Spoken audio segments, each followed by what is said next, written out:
Hi guys, this is exciting for me. I have been planning to do this with Madeline for the longest time. I think we started talking around March 2020 about coming together and educating mothers about mothering. In fact, educating parents about parenting. I don't know if you guys remember, some time ago I asked you on my IG stories if you had a chance to speak to a child counseling psychologist, what would you ask them? And a lot of you engaged with me. Again, guys, I always say thank you. And you sent in a ton of questions. But what did Ivy do? Ivy slept on the job. I slept and I disappointed you and I didn't give you guys the answers. And a lot of you kept asking me, Ivy, what's happening here? What's happening here? Now, finally, introducing my new show, C-Section. She is the C in C-Section, meaning she is the counseling psychologist. And on this show, we're going to be educating parents on matters parenting, especially from a mental health perspective, because she does psychology. So today we are going to discuss a very interesting topic. Things you might be saying to your child or to your children that you shouldn't be. And if you're saying those things, Madeline is going to tell us today what it is that you're going to replace those words with. And if you're saying those things, Maddie is also going to explain to us why they're detrimental to your child's mental health. Maddie, please introduce yourself to my beautiful people on IG. Hi guys, and thank you very much for this opportunity, Ivy. My name is Madeline Bayre, and I am a counseling psychologist. And my specification or my specialization is in children, adolescents, and young adults. Yeah, good. So that's about me, and I'm glad this is finally happening. Yeah. Oh my goodness gracious. Yeah. So Maddie, take me through what it is that we're going to discuss today in terms of things that parents are saying to children, or that guardians, or that friends, people are saying to children that are not supposed to be said. Yeah, and I'd like to start this with a question. Yes, please. Is there anything you can remember from your childhood that someone told you that you still remember up to now? Maybe something that was negative. Yeah? Oh, yeah. Yeah. And maybe you can also maybe point out some of the things it did to you. So the thing that we should know is that every time you talk to a child, because children grow up looking at us, adults are the role models, all adults in their lives. Every time you talk to a child, actually that voice that you talk to them with, not technically the voice, like what you can hear, but the words that you tell them actually become their inner workings and the voice that they speak to themselves with, especially for significant people in their lives, like their parents and guardians and things, and people like those. So that's what we call self-talk. And you find that people who actually struggle with maybe self-esteem, maybe body image issues or things like those, I like to ask my clients, like, when you hear those voices and when you're telling yourself you're not good enough, whose voice is it? And you find that sometimes they say, actually it's my mom's voice, or it's the voice of my aunt, it's the voice of my teacher who said I'd never be anything. And so that is why it's very important. The things that we tell children are very, very important. So thank you for actually, this is a very needed topic. Good. So what are some of the things that we're seeing? I'm so scared to hear, because I'm pretty sure I've said some of these things to my own children, and I'm going to be 100% honest with you during this session, so that, because I'm here to learn. So, for example, tell me one thing that we are saying to our children that we need to stop. Okay, so the first thing that parents need to stop doing is labeling children. And what does that mean? What does this mean? Labeling children is telling a child, especially negative labels, like you are stupid, you're not smart, you're so dumb, you're not even as pretty. What are you doing? Things like those, So things that label them, that actually are telling them you are. Things that don't separate. Maybe if you find your child doing something wrong, you're like, why are you so annoying? Why are you so irritating? Why are you so disappointing? Things like those. What it does is that it makes the child believe that whatever it is you're telling them is what they are. For example, for me growing up, for me growing up, I was told you're so naughty. And you know what happened to me is that I decided, I'm naughty. And it actually took a lot of time for me to actually realize, maybe I'm not naughty in that context. So they take up that identity and that becomes who they are. And they don't even want to be anything different. So what you should say is, for example, if it's a child who's done something, actually tell them what they are and what you expect of them.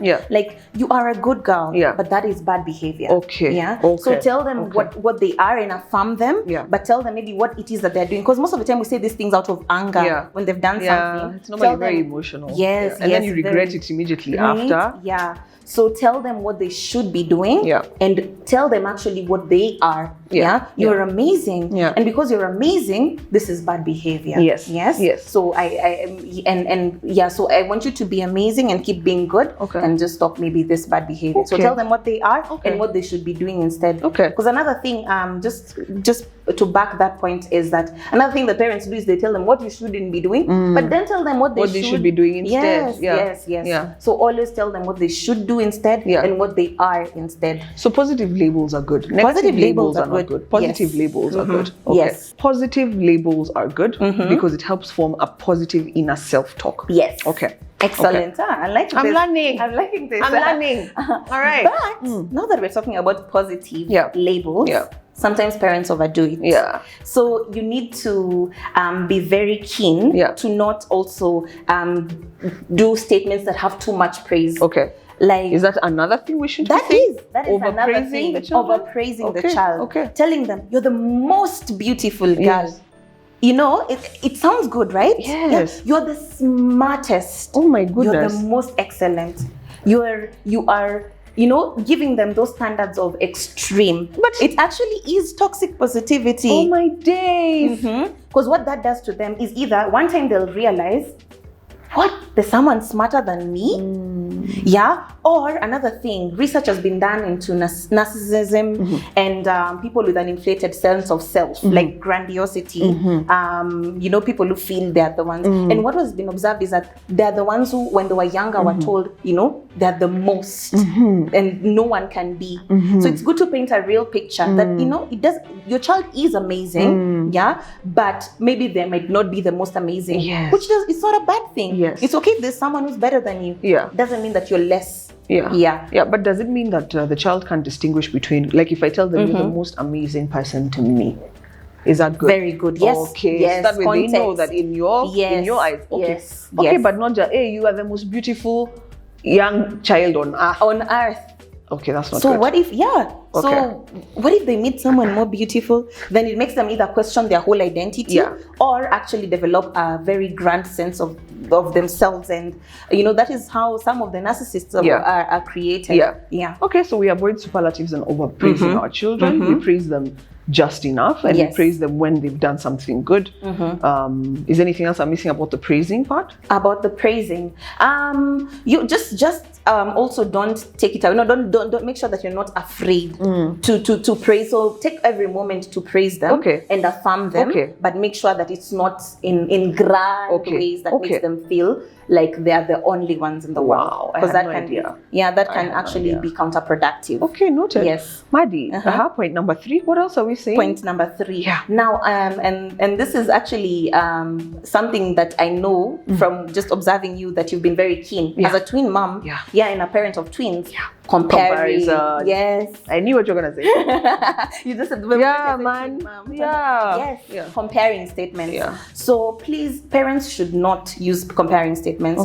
Avoid statements like, why are you not like? Don't compare them to their siblings. Sibling rivalry, actually. And what happens is that when you compare children, they start feeling inadequate and they start feeling resentment and anger towards their siblings. And that's why you find situations like this. But also, it just makes them feel, when you compare them, you tell them, you're just like your father, just like your mother. It's often not in the best light. So comparing statements, especially negative, actually generally comparing. And comparisons like those, what they do is that they make them feel rejected. It also makes them feel like even when they grow up, you find these are the people who keep comparing themselves and they never feel like they're good enough for themselves. Because over and over again, they've experienced this comparing. And you know what they say about comparison? You might probably know is that the fastest way to kill anything special is to compare it to something else. So just don't do that. Yes.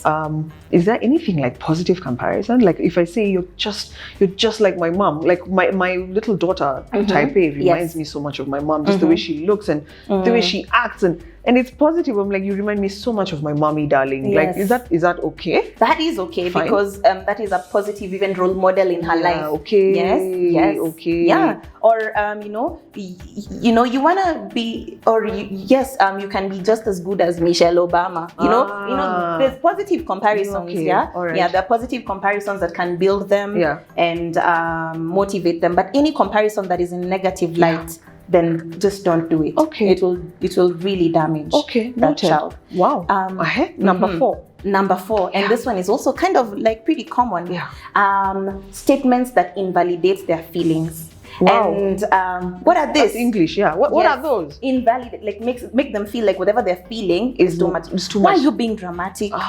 Why being a stop sissy. crying? Stop crying. And the way you're a big girl. And the way you're a big boy. Oh my know? God. Yeah? Parents. It's not a big deal. Why are you throwing a tantrum? You're attacking now. Maddie, now this is an attack in my home. Oh my days. Yes. And actually, it's a very common thing, right? Yeah, it is. Yeah. It is. Stop being childish. Yeah. They are a child. Yeah. They are a child. I'm even Calm embarrassed. down. Yeah. Calm down. Yeah. You know, if they could, they would. Yeah. So what that does is that it invalidates their feelings and make them feel like whatever they're feeling is out of proportion, like it's out of context. They're not supposed to. And it's funny because these are some of the things that men even struggle with. Toxic masculinity. Why? Because they're told boys don't cry. Man up. Yeah, man up.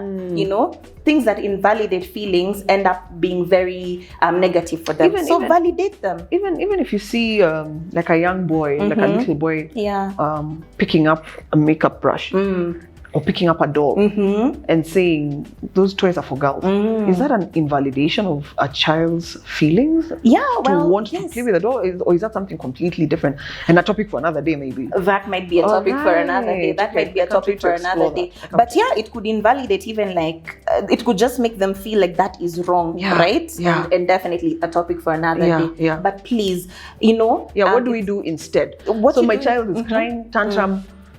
I'm at the airport or I'm on a plane. What am I supposed to do? Ask them, what are you feeling? Okay. Yeah. Okay. What are you feeling? Okay. Oh, I can see you're sad. Validate them. Okay. Yeah. It could be over a toy. Okay. And you're just like, but I could replace. It's not a big deal. Okay. Yeah. But validate them. This makes you sad that your toy is broken. Okay. Then maybe now you can tell them, because for you maybe you're saying it's not a big deal. Show them that you value their feelings. Yeah. And maybe that it's gonna be okay. That it's okay. Would replacing the toy help you? Yeah. Would that make you feel better? Yeah. Yes. So validate them. Validate them. Oh my God. What a rich conversation we're having. Maddie, number 5. Number 5. Another thing is threatening. African parents, threatening statements. If you don't stop that, I will leave you. Assuming maybe Ivy, you've gone to visit one of your friends, and then they throw a tantrum and they're like, we're going to leave right now. Threatening statements, or I will stop being your mom. Oh my God. So threatening statements are wrong. They're wrong. Why? What do they do to the child? What they do is that they make the child feel insecure. Yeah. They make the child feel insecure, and they make the child feel like they can't trust this.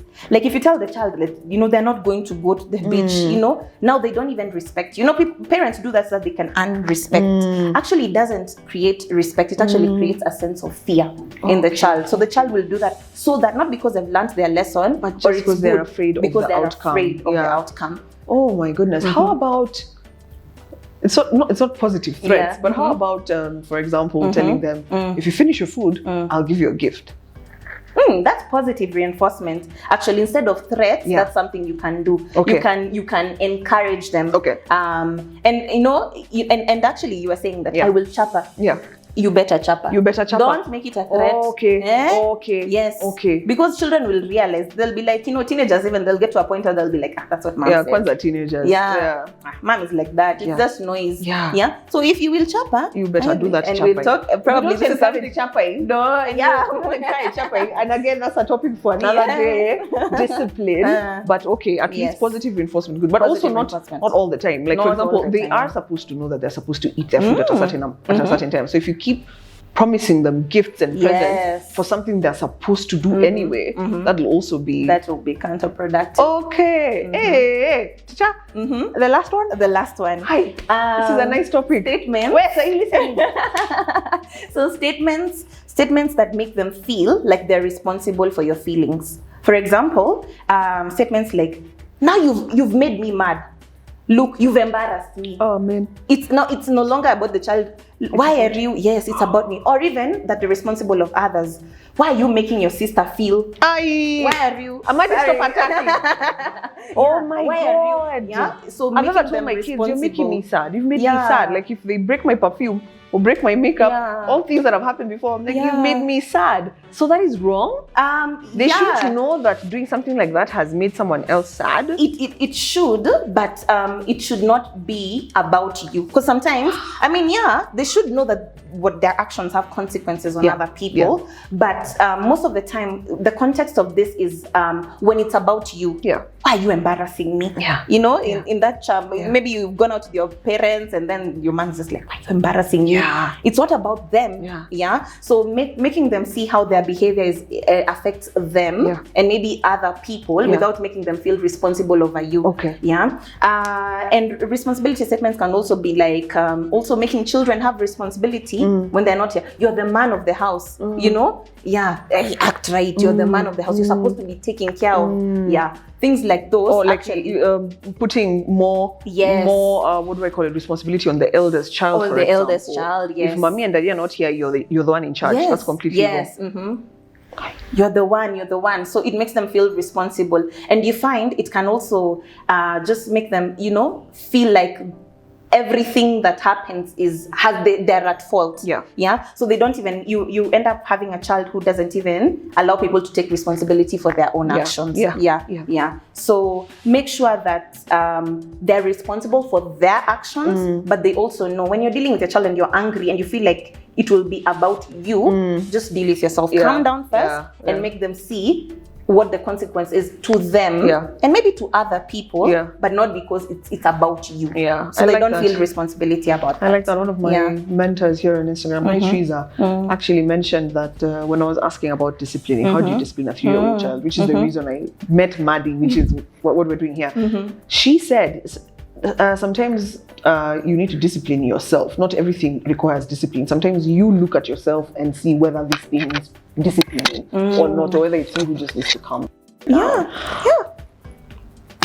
So what did you call that the last point you had called it? We're talking about statements that make them feel like they're responsible over your feelings. Okay, so if they've done something, you do what you've advised. You explain to them that they've done something wrong, that they are not bad, but they've done a bad thing. And then you correct that action. Okay. And you make them realize it's not about you. Because especially like even us growing up, it was always, sometimes you feel like so it's because you're embarrassed, not because I did something wrong. So make sure that they can see why. Why is it wrong? Not because you were embarrassed or anything, but because maybe, you know, in this context, what is embarrassing about it? Maybe that would even, having that conversation with the child might actually help illuminate so they don't feel responsible for you. Because this is why, like, children are afraid. I'm afraid of telling mommy something because I don't want to make her mad, or I don't want to make her sad, or I don't want to. Then they feel responsible over you, which is a very natural thing. By slowly they retreat, and then they'll never want to tell you anything, and yet you're supposed to be one of their safest spaces. Wow, Madeline. Hey, you guys, I have been attacked. I'm bleeding. I'm bleeding. I'm bleeding. No, but the reason I did this is because I needed an expert to help me understand how to be a better parent. And I hope you guys get the same from Madeline and the same from this series. Remember, this is C-section. If you have any comments, please leave them down there. If you like this video, like it, if it's helpful to you, share it with your friends, with your family.